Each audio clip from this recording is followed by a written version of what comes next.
Magandang araw mga kababos. Narito ang latest news ngayon sa PBA. Reynam Batak nakakuha ng 2 injury sa Game 3. Alex Stockton sa TNT gustong magpa-trade at Titan Ultra may higanting import sa PBA 50th Commissioner's Cup.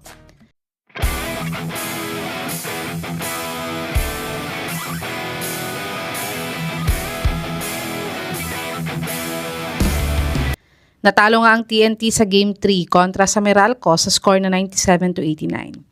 At ang best player sa larong ito ay si Chris Banquero na nagtala ng 18 points, 6 rebounds at 2 assists sa kanilang panalo. Pero ang highlights nga ng larong ito ay nakakuha nga daw ng 2 injuries ang star player ng TNT na si Reynam Batak. Sa halftime nga daw ay back injury ang nakuha niya at sprained ankle injury nga ang pangalawang injury na nakuha niya sa Game 3.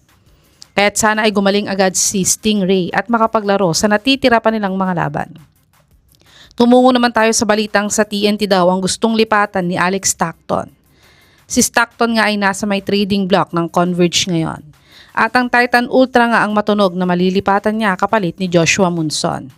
At ang Blackwater Bossing nga ang pangalawang team na interesado sa kanya. Pero ayon nga sa legit source na to, ay sa TNT daw gusto talagang matrade at maglaro ni Alex Stockton.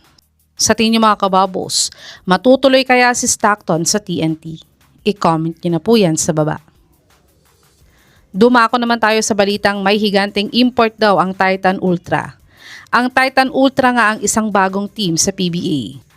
Pero ginawa agad ni The Beast Calvin Abueva na contender ang team na ito. At sayang nga dahil isang game na lang sana ay pasok na sila sa playoffs ngayong conference. Pero ngayon nga ay naghahanda na sila para sa Commissioner's Cup.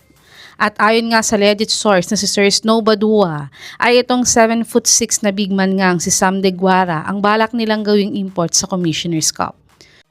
Kung si Deguara nga ang magiging import ng Titan Ultra next conference, makakapasok na ba sila sa playoffs mga kababos? I-comment nyo na po yan sa baba.